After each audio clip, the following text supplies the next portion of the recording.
다니엘서 11장은 앞으로 미래에 일어날 일들에 대해서 예언해 주시고 있습니다.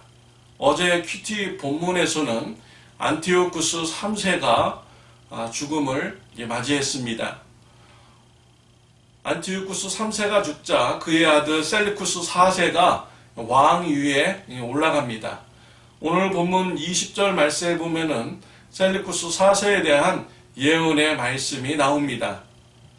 그 왕위를 이을 압제자를 그 나라의 아름다운 곳으로 두루 다니게 할 것이나 그는 분노함이나 싸움이 없이 몇 날이 못되어 망할 것이요 라고 했습니다.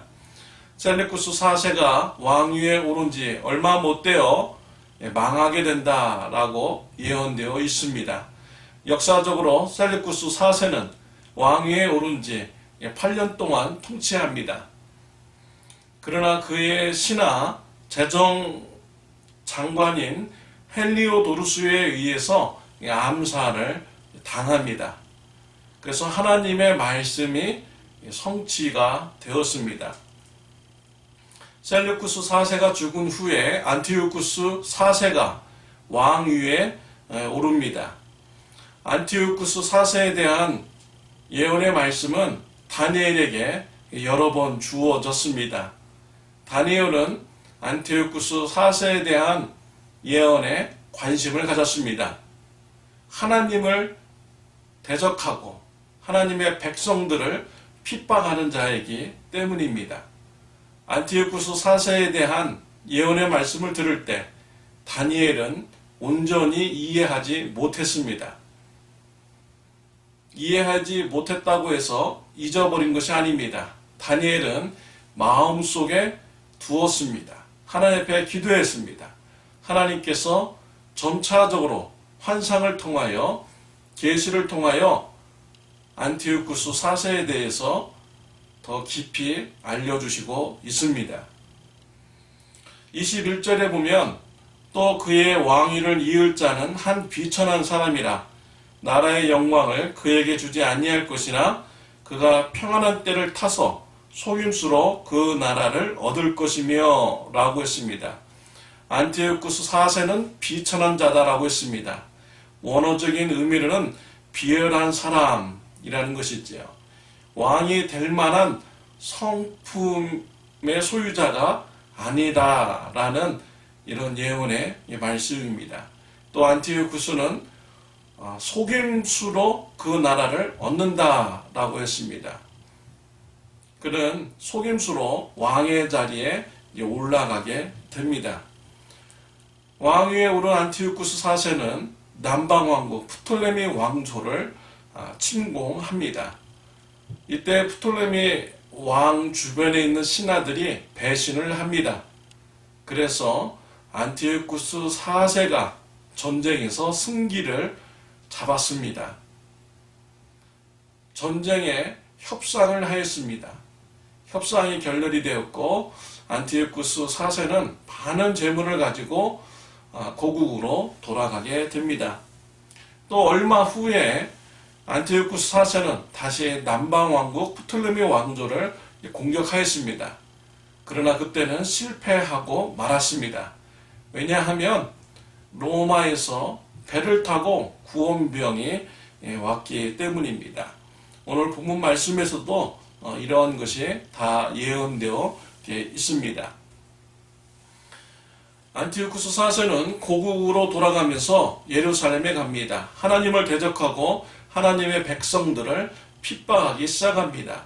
31절 말씀입니다. 군대는 그의 편에 서서 성서 곧 견고한 곳을 더럽히며 매일 드리는 제사를 폐하며 멸망하게 하는 가증한 것을 세울 것이며 라고 했습니다. 고국으로 돌아가는 길에 예루살렘 성전에 가서 매일 드리는 제사를 폐합니다. 성전에 가증한 우상을 세웁니다. 우상 숭배하도록 하였습니다. 또 32절에 보면 그가 또 언약을 배반하고 악행하는 자를 속임수로 타락시킬 것이나 오직 자기의 하나님을 아는 백성은 강하여 용맹을 떨치리라. 라고 했습니다. 안티오쿠스 4세는 속임수를 써서 하나님을 믿는 사람들로 하여금 하나님을 배신하도록 만들었습니다. 하나님을 배신한 사람들과 하나님을 믿는 사람들 간의 갈등을 또 일으켰습니다. 그러나 믿음의 백성들은 마음이 강하고 더욱더 용맹해지게 됩니다. 믿음을 지킨 자들이 어떻게 되었습니까? 35절입니다. 또 그들 중 지혜로운 자 몇 사람이 몰락하여 무리 중에서 연단을 받아 정결하게 되며 희게 되어 마지막 때가 이르게 하리니 이는 아직 정한 기한이 남았음이라. 지혜로운 자들은 믿음을 지킨 자들을 말하는 것입니다. 그들이 몰락하게 됩니다. 연단을 받아서 정결하게 된다라고 했습니다.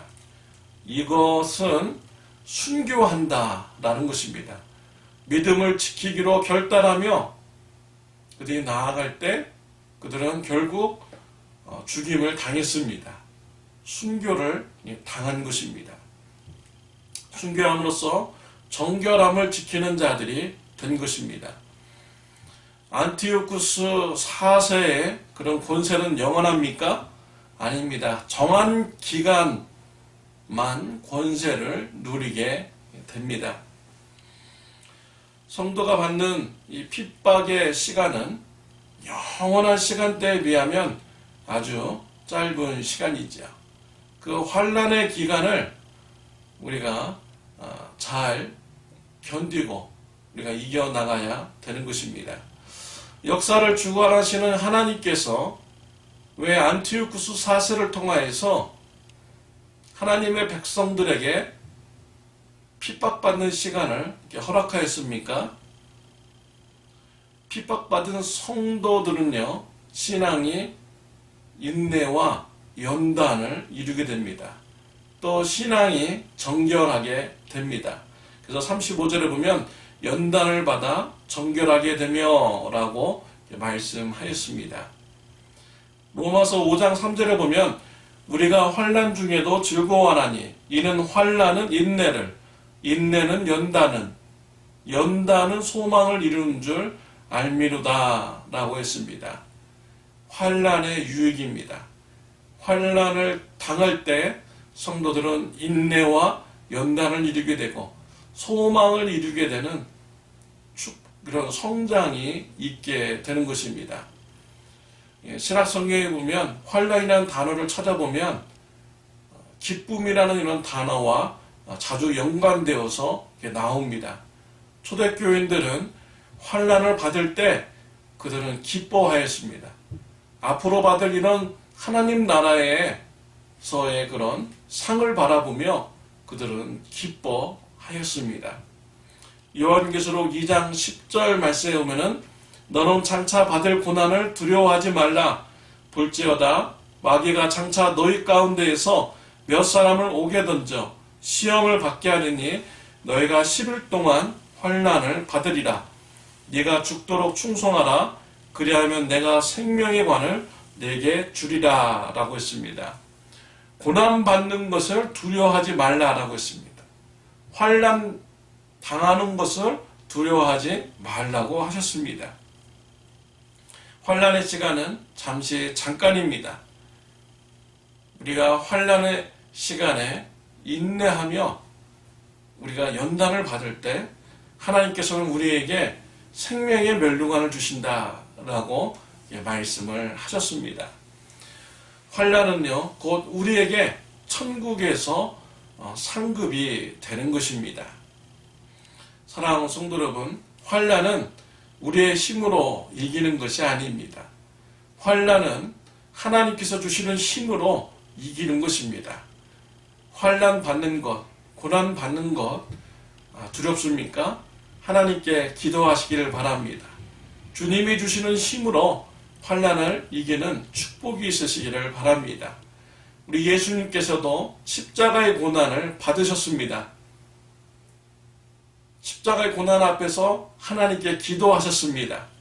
하나님께서 주시는 힘으로 십자가의 고난을 잘 감당하셨습니다. 예수님께서는 고난을 두려워하지 않았습니다. 그렇기 때문에 저와 여러분들이 예수님의 피로 죄 사함 받고 구원받게 된 것입니다. 우리 예수님의 고난이 너무나도 감사한 것이지요. 우리 예수님의 사랑에 대해서 감사하십니까?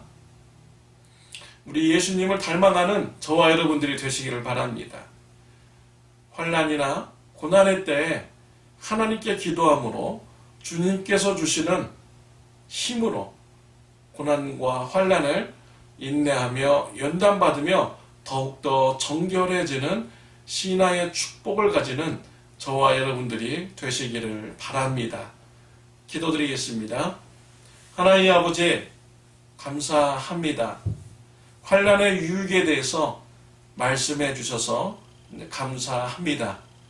우리가 환난을 생각할 때마다 두려운 마음이 들면 하나님께 기도하는 자들이 되게 하여 주옵소서.